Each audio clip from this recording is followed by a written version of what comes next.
It's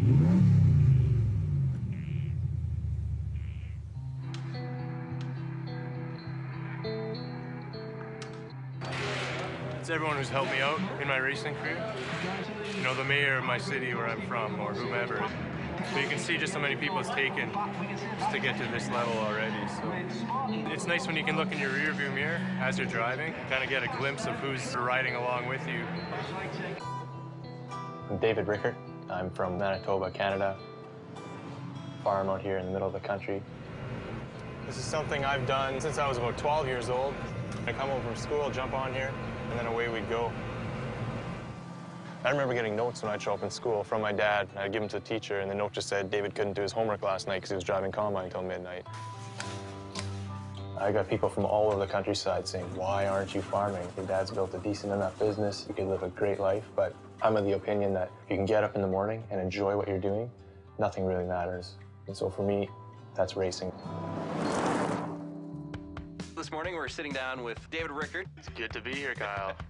Describe a little bit what Ride for a Lifetime was. Well, basically, it was just a chance for me to thank my sponsors and my VIP guests. Racing is just like any other business in the world where it's often who you know that help you be successful. For me, it's who I can surround myself with, whether that's business partners or simply networking. You come into this as a nobody, but now my name is starting to get out there. That people think racing, they think of David Rickert.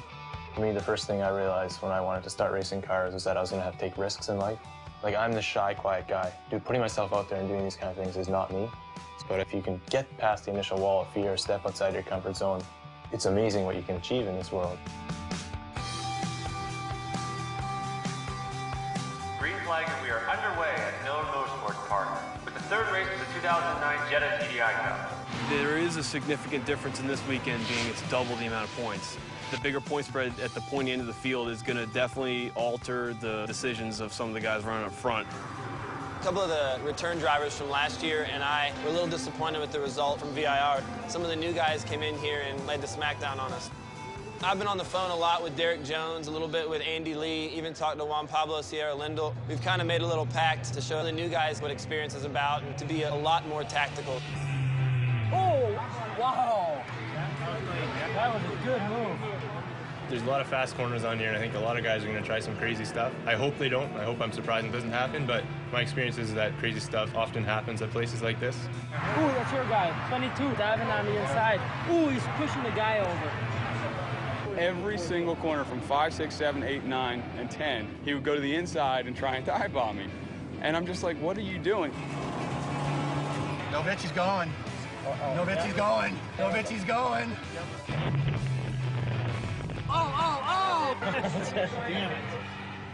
I got so pissed off of protecting my inside that I let you go by. And once you went by, I didn't try and pass you at all because you were driving reckless. I didn't even go all the way off. But then you came straight across the track. You came straight across the track and hit somebody. Like, that's not legit.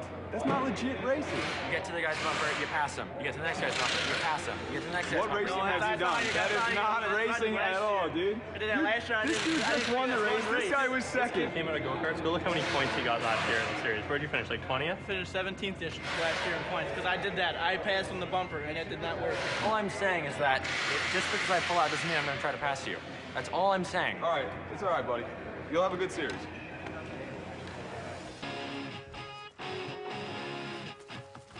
These drivers, they have a lot at stake. This is their start of their racing career. We want to spend more time with these drivers, looking at their data, finding their line, getting faster around each one of the race courses during the course of the season. We have every track map. We have tire data, any bulletins that go forward. We want to give them more of the tools to be even more successful than the guys were last year. As they move forward in their careers, they're going to be asked to be the best driver, physically, mentally, as they can be.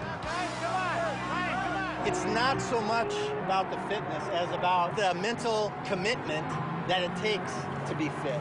It's the fact that you can commit yourself to be the best that you can be. We're in Mid-Ohio Sports Park course, 4th race of the year.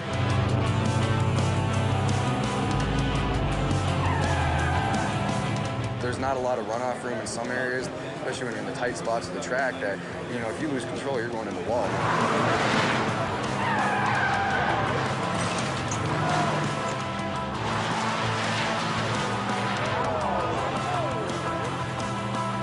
The car didn't feel right from the very beginning. When I got down to the end of the back straight, the left front tire just, boom, the tire exploded. It's pretty bad. I'm gonna be like 80 points behind the leader. It's gonna be difficult to get back into the points chase. Basically, like, I have to race one whole race that nobody else races in order to get back on that. Timmy ran a smart race. This kid, in 1 year, has really grown up. At the end of the day, he won that race because he deserved it, and he raced smart. Timmy, a Megan beer. Feels good to be winning in points, and it's so weird being on the podium again in the second week in a row. Last year we had spurts of greatness, but he just kind of couldn't put it together. This year it's just definitely a totally different person that we're dealing with. He's matured, and he knows that this is his next step to make his career. Timmy's obviously improved a great deal. Everybody's thinking that he's evolved into somebody totally different than last year. And that may be the case. He was fast last year, but he made some mistakes many times last year, so who's to say he's not going to make one this year? That's all it takes. I still know there's something wrong with me. It feels like my body temperature just goes haywire. I'm all the way over the curb, and he still hits me off the track. You can guarantee your protest. It is what it is, right?